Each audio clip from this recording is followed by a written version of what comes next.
देखिए, हमने 32 साल तक पुलिस की सेवा की है और मेरा बहुत व्यक्तिगत अनुभव है। मैंने सैकड़ों क्राउड को हैंडल किया है। तो किसी भी क्राउड हैंडलिंग में हेडक्वार्टर्स का कोई रोल नहीं होता है। मैं आज आरजेडी का प्रवक्ता हूँ, इसके पहले मैं एक पुलिस अधिकारी भी रहा हूँ। और मॉब साइकोलॉजी और मॉब हैंडलिंग, ये इन दोनों के बारे में मेरा थ्योरेटिकल भी ज्ञान है और प्रैक्टिकल एक्सपीरियंस भी है। जब आप एक अनलॉफुल असेंबली के पार्ट हो जाते हैं और पुलिस ने पहले आंसू गैस छोड़े, पानी की बौछारें की, जब इन चीज़ों से नहीं स्थिति सुधरी तो पुलिस ने लाठीचार्ज किया। देखिए, पुलिस का एसओपी इस मामले में एकदम क्लियर है। स्पॉट पर जो सीनियर मोस्ट ऑफिसर होता है या जो एग्जीक्यूटिव मजिस्ट्रेट वहाँ पे डिप्यूट किए जाते हैं, उनके आदेश से लाठीचार्ज होता है, पुलिस का एक्शन होता है। नमस्कार, मैं हूं देवांशु। आप देख रहे हैं न्यूज़ फाउंडेशन। कल बीजेपी का विधानसभा मार्च था जिसमें कि एक बीजेपी कार्यकर्ता की मौत हो गई। इसको लेकर बीजेपी के एक दो नहीं कई नेता हैं, चाहे नित्यानंद राय हो, चाहे सम्राट चौधरी हो, चाहे सुशील कुमार मोदी हो, सब नेता एक सुर में यही कह रहे हैं कि हत्या जो है वो करवाई गई है उनके कार्यकर्ता की। इस वक्त हमारे साथ बात करने के लिए आरजेडी के राष्ट्रीय प्रवक्ता करुणा सागर जी होंगे। आरोप लग रहा है कि पुलिस पर, सरकार पर कि हत्या करवाई गई है बीजेपी कार्यकर्ता की। देवांशु, पहले तो मैं मृतक की आत्मा को श्रद्धांजलि देता हूं और उनके परिजनों के प्रति संवेदना व्यक्त करता हूं। मृत्यु किसी की भी हो दुखद है। अभी तक आधिकारिक तौर से ये नहीं पता चला कि किन कारणों से ये मृत्यु हुई है। पोस्टमार्टम होगा और उसके बाद कारणों का पता चलेगा। अब जहाँ तक आपने बीजेपी के नेताओं के बारे में कहा, तो हमने कई मीडिया के ही, आपके ही मित्रों का वीडियो देखा है जिसमें कि जो मृतक हैं उनके परिजन बीजेपी के नेताओं के प्रति बहुत ज़्यादा आक्रोशित थे और हॉस्पिटल के सामने में ही कई बार नेताओं को बोलने नहीं दे रहे थे और सब यही कह रहे थे कि ये सब नेता लोग आ रहे हैं, फ़ोटो खिंचा रहे हैं, राजनीति कर रहे हैं और जा रहे हैं। और वो कई नेताओं को तो बोलना भी मुश्किल पड़ रहा था। तो ये दिखाती है कि किस तरह से परिजन जो हैं मृतक के कैसे महसूस कर रहे थे। अब जहाँ तक इन नेताओं के स्टेटमेंट का सवाल है, तो हमने बहुत सारे जो बीजेपी के नेता हैं उनके स्टेटमेंट्स की वीडियो देखे। कहीं भी मृतक के प्रति कोई श्रद्धांजलि, संजीदगी, संवेदना मुझे नहीं दिखा। तो देखिए, ये पार्टी सिर्फ और सिर्फ राजनीति करना चाहती है, चाहे स्थिति कुछ भी हो, चाहे उसकी कीमत किसी को कुछ भी चुकानी पड़ी। मैं आपको थोड़ा बता देता हूँ, ये वही पार्टी है जिसके केंद्रीय गृह राज्य मंत्री अजय कुमार मिश्रा के बेटे ने निहत्थे किसानों के ऊपर अपनी गाड़ी चला दी लखीमपुर में और कई किसानों की मौत हुई। लेकिन मंत्री जी आज भी विराजमान हैं, उनके प्रति कोई कार्रवाई नहीं की गई। आपने देखा कि इनके एमपी बृजभूषण सिंह के ऊपर हमारे देश की महिला पहलवान, जिन्होंने विश्व स्तर पर देश का नाम ऊंचा किया है, यौन शोषण के गंभीर आरोप लगाए। आज तक बीजेपी के तरफ से उन पर कोई कार्रवाई नहीं की गई। 2019 में चुनाव जीतने के लिए पुलवामा में जिस तरह से हुआ, और जो मैं नहीं कह रहा हूँ, सतपाल मलिक जो उस समय के तत्कालीन वहाँ पर महामहिम थे, उन्होंने मीडिया के सामने आकर बताया है। तो बीजेपी सिर्फ राजनीति करना चाहती है और किसी भी स्थिति में को कैसे भुनाया जाए, ये इसकी कोशिश होती है। लेकिन कल लाठीचार्ज तो हुआ ना सर, और साथ ही सांसद हैं महाराजगंज से, वो कह रहे थे मैं एमपी हूँ छोड़ दो, लेकिन फिर भी पुलिस की लाठियाँ चली, घायल हो गए वो। देखिए, मैं आज आरजेडी का प्रवक्ता हूँ, इसके पहले मैं एक पुलिस अधिकारी भी रहा हूँ, और मॉब साइकोलॉजी और मॉब हैंडलिंग, ये इन दोनों के बारे में मेरा थ्योरेटिकल भी ज्ञान है और प्रैक्टिकल एक्सपीरियंस भी है। जब आप एक अनलॉफुल असेंबली के पार्ट हो जाते हैं और पुलिस ने पहले आंसू गैस छोड़े, पानी की बौछारें की, जब इन चीज़ों से नहीं स्थिति सुधरी तो पुलिस ने लाठीचार्ज किया। और जब पुलिस ने लाठीचार्ज किया तो भीड़ को तितर बितर करने के लिए लाठीचार्ज किया जाता है, तो उसके सामने अगर कोई आया तो उसको चोट लग सकती है। और ये पुलिस की कार्रवाई में कहीं भी, सिर्फ हमारे देश में नहीं, विदेशों में भी ऐसा ही होता है, तो इसमें कोई आश्चर्य की बात तो नहीं है। अच्छा, एक सवाल, क्योंकि आप तमिलनाडु के पूर्व डीजीपी रहे हैं, आपको ज़्यादा पुलिसिंग पता है, बेहतर पता है कि जिस तरीके से आज लाठीचार्ज हुआ, टाइम टू टाइम इंस्टॉलमेंट में लाठीचार्ज हो रहा था, तो लाठीचार्ज का आदेश आता कहाँ से है, मतलब कौन देता है?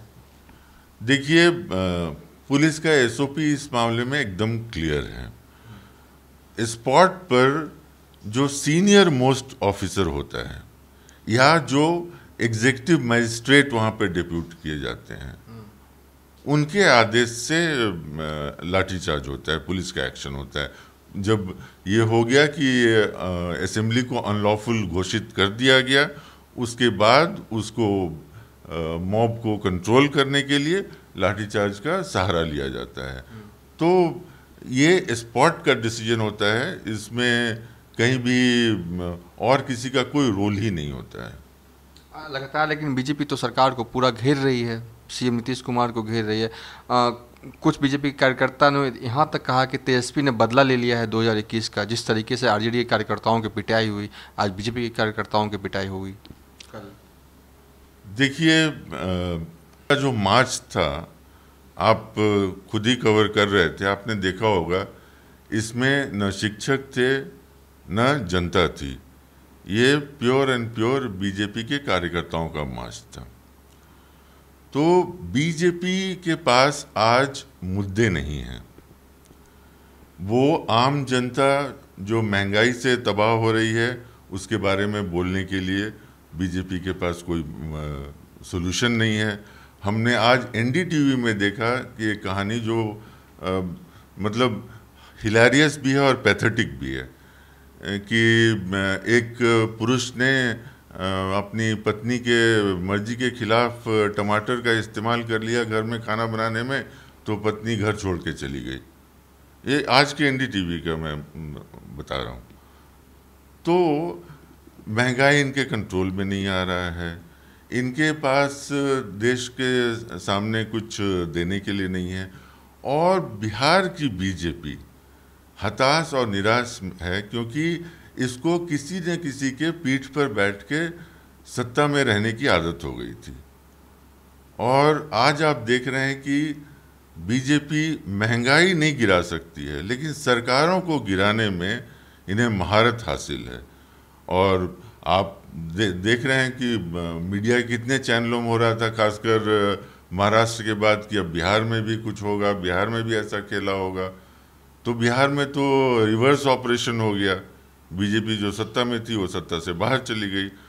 तो बीजेपी अपनी इस स्थिति से समझौता करने की स्थिति में नहीं है आज, और इसीलिए इस हताशा और निराशा के कारण इस तरह के आंदोलनों को इस तरह का मुद्दा बना रही है, ताकि खबरों में बने रहें। और ख़ासकर देखिए, जो राज्य के नेता हैं वो ज़्यादा इंटरेस्टेड इस बात में रहते हैं कि अगर खबर में बने रहेंगे तो उनका जो केंद्र का नेतृत्व है वो उनको लगातार नोटिस लेता रहेगा।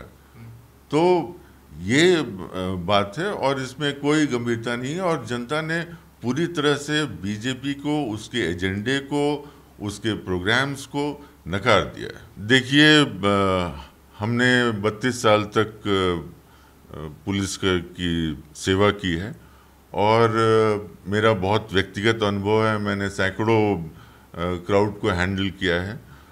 तो किसी भी क्राउड हैंडलिंग में हेडक्वार्टर्स का कोई रोल नहीं होता है और पुलिस का जो एसओपी है और जो पुलिस स्टैंडिंग ऑर्डर हर एक स्टेट का होता है, उसमें ये बहुत ही क्लियर होता है कि जो अधिकारी स्पॉट पर है वो स्थिति की नज़ाकत को देखकर उस पर बल का प्रयोग करे। अब जैसे बल क्या होता है,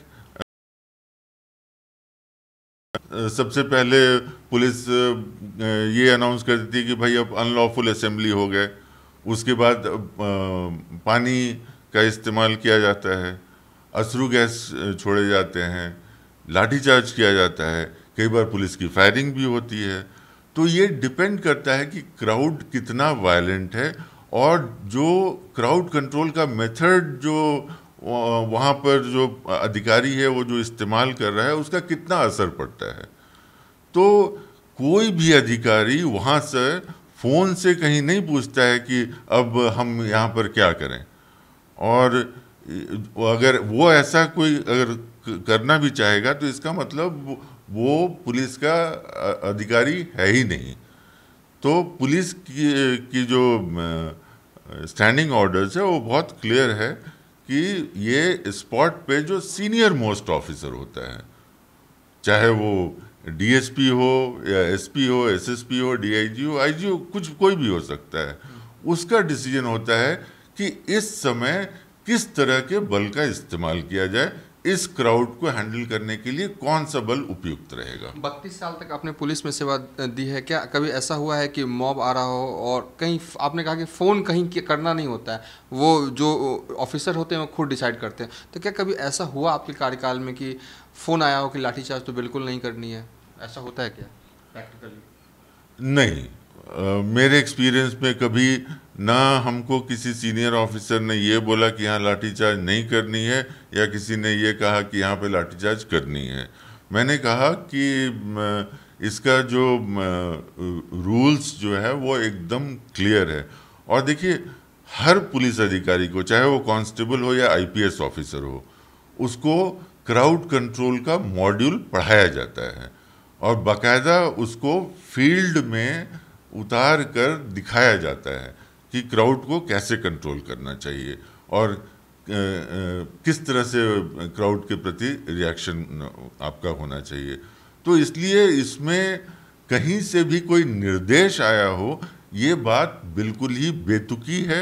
और एक पुलिस ऑफिसर पूर्व में रहने के लिए मैं बहुत जिम्मेदारी से ये बात कह रहा हूँ कि ये जो भी डिसीजन होता है वो स्पॉट पे जो अधिकारी होते हैं उनका ही होता है। और कल भी पटना में जो हुआ बीजेपी के कार्यकर्ताओं के साथ, उसमें क्या हुआ होगा आपके हिसाब से, आपके एक्सपीरियंस के हिसाब से? देखिए, मैं तो स्पॉट पे था नहीं, तो आप इनफैक्ट थे, आप बेहतर समझ रहे थे क्राउड का। तो पुलिस ने क्राउड को कंट्रोल करने की कोशिश, जैसा हमने देखा कि पुलिस ने सबसे पहले पानी की बौछार की, उसके बाद अश्रु गैस का इस्तेमाल किया और फिर लाठीचार्ज किया। तो ये जो ग्रेडेड रिस्पांस होता है वो सिचुएशन के हिसाब से हुआ होगा। अब जैसे कई बार हमने आज ही किसी चैनल में देखा कि वहाँ के जो स्पॉट के मजिस्ट्रेट थे वो भी बता रहे थे कि उन पर पत्थरबाजी हुई, तो मिर्च के पाउडर फेंके गए। तो पुलिस अपनी रक्षा करती है, जान माल की रक्षा करती है, सरकारी संपत्ति की रक्षा करती है, और पुलिस की जिम्मेवारी है कि किसी भी क्राउड को कानून के खिलाफ जा रहा है तो उसको वो रोके। ये पुलिस का एसओपी है। चलिए, थे आरजेडी के राष्ट्रीय प्रवक्ता करुणा सागर। फिलहाल अभी तक के लिए इतना ही। आप देखते रहिए न्यूज़ फॉर नेशन।